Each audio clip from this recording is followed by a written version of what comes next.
그럼 요즘에 또 특히 이제 시대가 시대이니만큼 네. 부동산이 상당히 이슈예요. 그러면 네, 이제 뭐 그렇죠. 그 부동산 이슈에 대해서 뭐 일단 전망은 어떻게 뭐 보시는지 뭐 자기의 생각을 한번 말씀해 주셨으면 합니다. 전망 이게 정말 이게 말씀드리기가 이게 애매해서 원래는 이것 때문에 안 할까도 생각을 했었던 부분인데 이게 전제를 조금 깔고 가야 될 것 같아요. 이건 개인적인 생각이라는 거를 알아주셨으면 좋겠고 지금 현재 나와 있는 이제 부동산 법들은 뭐 시뮬레이션을 돌리고 뭐하고 했지만 지금 역효과가 나고 있고 이게 학계론적 설명으로 보면은 정부의 실패가 아닌 정책의 실패다라고도 볼 수 있지 않나라는 생각이 들긴 하지만 그러기에는 또 이 정책을 내놓고 기간이 너무 짧았으니까 그렇게 표현하기도 애매한 하지만 역효과가 나고 있다라는 거는 지금 확실한 개인적인 생각을 좀 가지고 있는 게 가진 자들이 더 내야 된다 이런 거는 저도 찬성은 합니다. 더 내야 된다라는 건 찬성을 하지만 가졌으니까 죄인이다 급은 아니다. 네, 뭐 그렇게 생각을 하고 있는 편이라서 그 부분에 대해서는 딱히 막 이렇게 좀 두리뭉실하게 얘기할 수밖에 없는 부분이 있지 않나. 지금 뭐 전세가 없다 라고들 이제 많이 말씀들 하세요. 근데 전세가 없는 게 아니고 내가 들어가고 싶은 가격에 좋은 집이 안 보인다 라는 게 정확한 표현이지 않나. 사실 지금 뭐 전세 찾으시는 분들 뭐 얼마 전에 이제 전세집을 구해드렸는데 그분은 운이 좋게 안심전세를 들어갔어요. 그만한 매물을 다들 찾으시는데 그만한 매물이 없다. 혹은 그만큼 안전한 매물이니까 가격대가 비싸진다. 세상에 싸고 좋은 건 없다고 생각하거든요. 뭐 물론 특수한 경우들이 있어요. 특수한 경우들이 있지만 보편적으로 싸고 좋은 매물은 없다. 뭐 이런 느낌으로 생각을 하시면은 좋은 걸 살려면 결국에 그만한 값어치를 또 내야 된다. 그러니까 자꾸 전세값은 올라가고 억압하니까 마지막 기회다 하니까 임대인들도 전세값을 또 올리게 될 수 있는 마지막 기회라고 생각하고 또 부랴부랴 다들 올려요. 그것도 뭐 타이밍이 맞아야죠. 타이밍이 맞아야겠지만 타이밍 맞은 사람은 또 올려요. 그럼 지금 나와 있는 매물은 올라가 있다는 거잖아요. 그러면 또 내가 갈 집은 또 비싸져 있는 거예요. 지금은 뭐 좀 그런 상황이지 않나. 지금 전망 이런 거에 대해서 뭐 매매나 이런 걸 물어본 게 아니고 일반적으로 많이 이제 찾으시는 전세나 월세에서는 그런 전망들을 많이 보이고 있는 편이라고 생각합니다. 그 말씀하시다 보니까 이제 제가 모르는 단어가 있어서 혹시 뭐 다른 분들도 모르실 수도 있다는 생각에 안심전세는 어떤 걸 말한 건가요? 안심전세는 쉽게 얘기하면 전세금이 있잖아요. 전세금을 보호받는 거는 임대차 보호법이 있고 이제 보증보험 허그나 SGI나 뭐 이런 쪽에서 이제 말 그대로 보험이에요.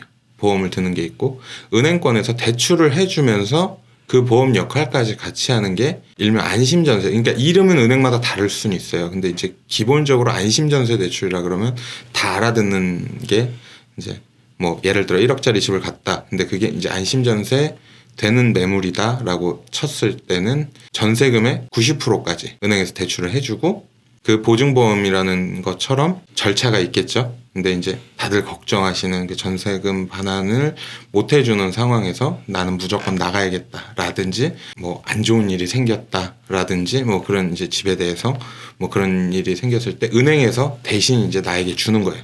은행은 돈을 안 받을 수 없잖아요. 그러니까 은행이 알아서 집주인에게 전세금을 반환받겠다라는 그런 뭐 하나의 보험이 딸려 있는 상품이다라고 보시면은 조금 편하실 거예요.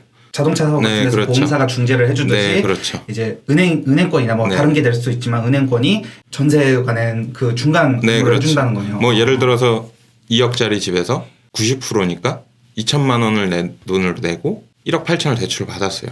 은행도 1억 8천을 받아야 되지만 지금 현재 살고 있는 세입자도 2천만 원을 받아야 된단 말이에요. 2천만 원 뭐 개 이름도 아니고 그랬을 때 이제 뭐 일단 전세 사고가 났다라는 가정하에 뭐 그러면 안 되겠지만 은행에서 먼저 세입자 고객이죠. 대출 상품을 사용한 고객에게 2천만 원을 주는 거죠. 1억 8천은 이제 은행 돈이니까 총 2억을 이제 집주인에게 알아서 내가 받겠다라는 건데 이제 뭐 물론 그 반환하는 이제 과정 자체가 좀 까다로워요. 까다롭기는 한데 뭐 하루 이틀 만에 되는 것도 아니고 한데 아무래도 보장이 된다 안 된다라는 이제 안심 그러니까 그 안심 정말 그 안심이에요. 안심 전세라고 표현을 하죠. 그리고 아까 이제 전망에 대해서 살짝 말씀해 주실 때 마지막 기회다라는 이제 표현을 하셨어요. 사실은 이제 정부가 그 정책을 피는 것 자체가 원래 시작 자체 의도 자체는 이제 부동산 그 값을 전세고 매매고 이렇게 내리겠다. 그래서 서민들이 집을 살 수 있는 환경을 갖추겠다라는 게 첫 취지였다고 저는 생각을 해요. 그 정책의 시발점 자체는. 그런데 그렇죠. 결과론적으로 봤을 때 지금 현재 틀어지고 있고 현재 상황은 좋지 않다고 생각합니다. 근데 이제 말씀을 해주실 때 마지막이다. 라고 했던 거는 그러면은 그 부분에 대해서도 약간 어떻게 보면 그렇게 추측을 하시는 건지 이제 곧 피바람이 불 것이다. 뭐 그런 느낌으로. 아, 피바람은 불고 있어요. 지금도 불고 현재 있었고 불고 있는 건가요? 계속 불고 있고 지금 뭐 올해는 뭐 종부세를 이제 거의 2배 가까운 수준으로 부과를 하겠다.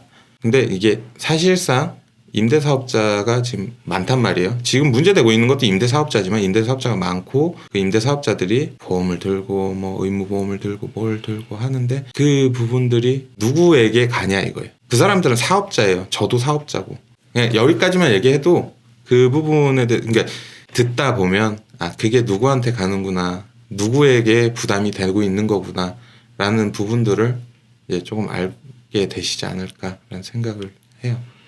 뭐 일단 기본적으로 임대사업자들한테 이제 나왔던 이슈들 중에서 보면은 8월 이후 이제 계약자들, 그러니까 지금까지는 이제 구옥들 신축이 아닌 첫 입주가 아닌 구옥들은 올 이제 2021년 8월 이후의 계약부터는 이제 임대사업자가 보증보험을 의무 가입하게 돼 있어요.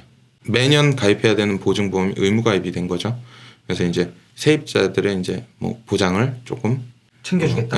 그 안전성을 조금 더 챙겨주겠다. 근데 전부 다 100% 나오는 게 아니라서, 그러니까 뭐 어떤 집은 80% 나오고 어떤 집은 70에서 80이 뭐 평균적이다라고 보면은 일단 100%가 아니니까 사람들이 더 안심전세를 찾을 수밖에 없는 거예요. 근데 안심전세 매물들은 다 비싸요. 기본적으로. 네, 비싸요. 왜냐면 가만히 냅둬도 빠지는 걸 누구나 알기 때문에 안전하니까. 그리고 전세보증금은 뭐 예를 들어서 2억짜리 집을 들어갔는데 그 중에 내가 2억을 다 넣었다고 쳐도 그 2억 없어지는 거 아니잖아. 돌려받는 돈이라는 거잖아요. 내 돈이 없어지는 게 아니니까. 예금 넣었듯이 네, 그런 뭐 은행 뜻이- 같은 데서 돈 넣어놨듯이 네. 안전하다는 거죠. 그렇죠.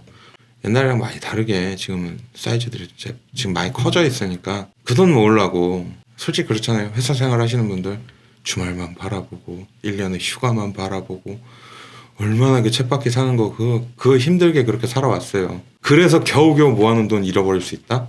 아, 못 가죠. 그러니까 자꾸 안심전세를 찾으시는 거죠. 저 일수 쓰는 것도 아니고, 뭐 이렇게, 야, 돈 내놔, 이러는 건 아니고, 이제, 거기서도 이제 법적인 절차를 따라서 이제 서류 화로해서 하고,